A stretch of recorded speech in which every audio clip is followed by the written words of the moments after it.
GST స్లాబ్ల మార్పుతో దేశంలో సరుకుల ధరలు మరింత తగ్గి సామాన్యుడిపై భారం తగ్గిపోతుందన్నారు ప్రధాని మోదీ.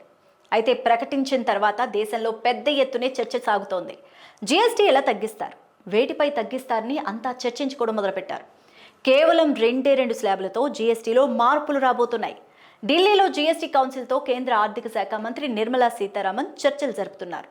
జీఎస్టీ రేట్ల హేతుబద్ధీకరణతో పాటు కొన్ని స్లాబ్స్ తగ్గించాలన్న ప్రతిపాదనలపై మంత్రుల బృందంతో చర్చిస్తున్నారు.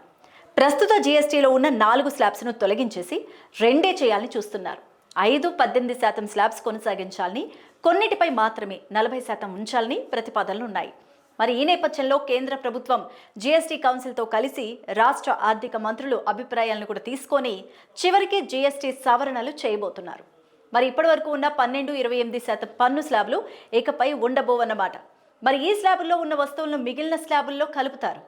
ఇప్పటి వరకు ఈ స్లాబుల్లో ఉన్న వాటిని ఏ స్లాబులకు మార్చాలో కసరత్తు చేస్తారు.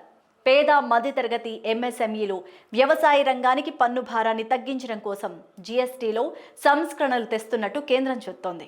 దీపావళి 2025 నాటికి భారత ప్రభుత్వం జీఎస్టీలో ఈ మార్పులు తీసుకొచ్చే అవకాశం ఉంది.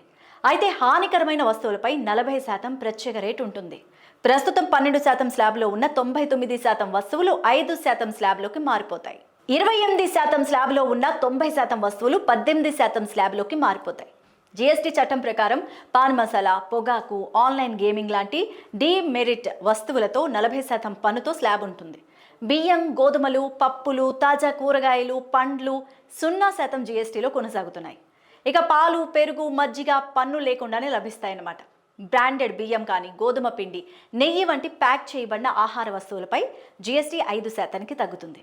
ఆరోగ్యం, విద్య, ఆరోగ్య సంరక్షణ సేవలు పన్ను లేకుండా లేక చాలా తక్కువ రేటుతో లభిస్తాయి. ముఖ్యమైన ఔషధాలు చాలా వరకు 12% నుంచి 5%కి లేదా 0 రేటుకి మారిపోతాయి. విద్యా సేవలు జీఎస్టీ నుంచి పూర్తిగా మినహాయింపు పొందబోతున్నాయి. శానిటరీ నాప్కిన్స్ 0% జీఎస్టీతో కొనసాగుతాయి. అన్ని దుస్తులు, వస్త్రాలు వాటి ధరతో సంబంధం లేకుండా ఒకే విధంగా 5% జీఎస్టీ ఉంటుంది. ప్రభుత్వం 1000 లోపు వస్తువులకు 5%, 1000 రూపాయల కంటే ఎక్కువ వస్తువులకు 12% జీఎస్టీ విధిస్తోంది. పత్తి, పట్టు నూలు, బట్టలు వంటి వస్త్ర పదార్థాలు 5% జీఎస్టీలో కొనసాగుతాయి. మరి ఈ మార్పుల వల్ల అన్ని వర్గాల వారికి దుస్తులు మరింత అందుబాటులోకి, చౌకలోకి రాబోతున్నాయి. ఇక మొబైల్ ఫోన్స్, ఎలక్ట్రానిక్ పరికరాలపై 18% జీఎస్టీ విధిస్తారు. జీఎస్టీ స్లాబుల మార్పుతో టూత్ పేస్ట్, సబ్బులు, షాంపూలు వంటి రోజువారీ వస్తువులకు ప్రయోజనాలు కలగబోతున్నాయి. ప్యాక్ చేసిన ఆహార వస్తువులపై 5% మాత్రమే జీఎస్టీ ఉంటుంది. వ్యక్తిగత సంరక్షణ ఉత్పత్తులపై కొన్ని వస్తువులకు శాతానికి రేటు తగ్గే అవకాశం ఉంటుంది.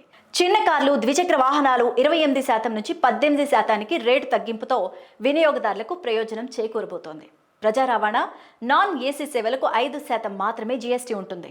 ఆటో రిక్షాలు, ట్యాక్సీలకు జీఎస్టీలో మార్పు లేదు.